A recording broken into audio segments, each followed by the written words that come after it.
Hello and welcome to Sports Today's Morning News Wrap. I am Siddharth Gulati and I'm going to bring you all the latest updates that made the headlines on different newspapers and on various digital platforms. So as always, as it has been a usual drill, let's just begin with some cricket news.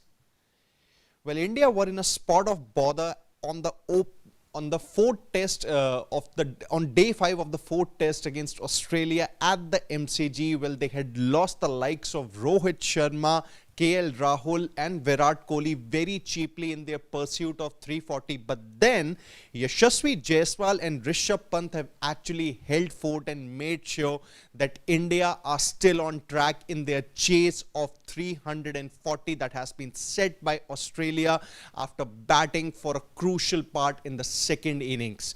Well, Australians tail, specifically led by Scott Boland and Nathan Lyon, made sure that Australia's overall lead crossed 300, but then it was Jasprit Bumrah's 5-wicket haul and Mohammad Siraj's 4-wicket haul that made sure that India were very much in the game. And now as far as the batting is concerned, well, both Jaiswal and Rishabh Pant are making sure that India stay alive in the contest. Jaiswal has scored a 50 and Pant is also giving him proper support.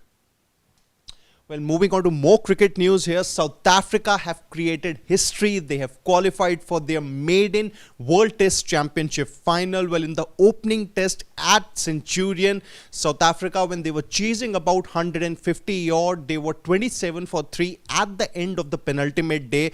And how the final day began was really up to the mark for Pakistan. Well, they had made sure that they picked those quick wickets, and South Africa at one stage were reeling at about 100 odd for 8 wickets, still requiring about 50 more runs. But then it was the cool-mindedness and the calmness shown by both Kagiso Rabada and all-rounder Marco Jansen that made sure that South Africa went over the line. They won the match by 2 wickets, and also at the very same time they sealed a place in the World Test Championship final. So one spot is done. South Africa are going to Lords in June 2025 for the WTC final, and it's been a good year for South Africa. Well, remember they had sent a C team to New Zealand earlier in 2024 for a 2-match test series. They lost it and they had sent it because they wanted to prioritize SA20, but now they went with their proper full-strength team. They defeated Sri Lanka and overall they have performed really well in 2024. Also defeated Bangladesh in an away series, and now with the win in Centurion, South Africa are sure of a place in the WTC final. Well, moving on to more cricket news here, Afghanistan are currently at 515 for 3 in response to Zimbabwe's 586 in the opening test of the 2-match series in Bulawayo. Well, Afghanistan, they have been led by Rahmat Shah's double century. He scored 234 and skipper Hashmatullah Shahidi's unbeaten 179 to make sure that they have led a strong reply in response to Zimbabwe's massive first innings score. There wasn't much play possible on the penultimate day of the test due to rain, and now it's going to be day 5 today. Well, it's going to be very interesting to see how things progress from here. Assuming there is no rain, then Afghanistan would want to make sure that they get to 150 more quick runs and they declare, and at the very same time try to bundle out Zimbabwe for a low score in the second innings. Well, this match, if rain, assuming rain stays away, could be headed for a tight finish. Well, more cricket news here.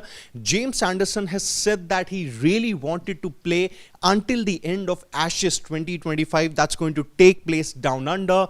Well, Anderson, who earlier announced his retirement from Test cricket, he said that he wanted to be a part of England's Test team until the end of Ashes 2025. But then the team had different plans. They wanted to make sure that they groom more fast bowlers for the Australian conditions, specifically the likes of Gus Atkinson. There's obviously going to be Bryden Carr, Saqib Mahmood, and obviously all the other bowlers who are coming in, and that's where they wanted to prepare a pool of fast bowlers, and that's why they wanted to move on from him. But he said that he was still fit enough, he wanted to contribute, but team had other plans. And as far as James Anderson's current cricketing plans are concerned, he would want to make sure that he makes the most of his time, or whatever few more years he has left as far as professional cricket is concerned, and he wants to play a bit more county championship and maybe some T20 cricket too. Well, moving to some more football news here for that matter. Well, Manchester City are going to end 2024 on a high because they won their match against Leicester City by a comfortable margin of 2-0. Well, Manchester City, the multiple time Premier League winners, they haven't really had the best of the times, as far as the Premier League 2024 is concerned, have suffered multiple losses, but then they put on a brilliant performance against Leicester, won that match 2-0, and are going to end this year on a good note. Well, that's about it as far as the morning wrap is concerned, but obviously there's going to be one more match to look forward to as far as cricket goes. New Zealand are going to take on Sri Lanka in the second T20I of the 3-match series at Mount Maunganui. Well, New Zealand, they won the opening ODI by a slight margin of 8 runs. Well, remember, Sri Lanka were cruising in their chase in the opening ODI, but then New Zealand bowlers, they actually held fort. They made sure that they held nerve and helped their team go past the finishing line. So that's about it. Stay tuned to Sports Today as we'll bring you all the latest updates and analysis from the sporting world. Until then, on behalf of my producer Pawan, it's Siddharth Gulati saying goodbye.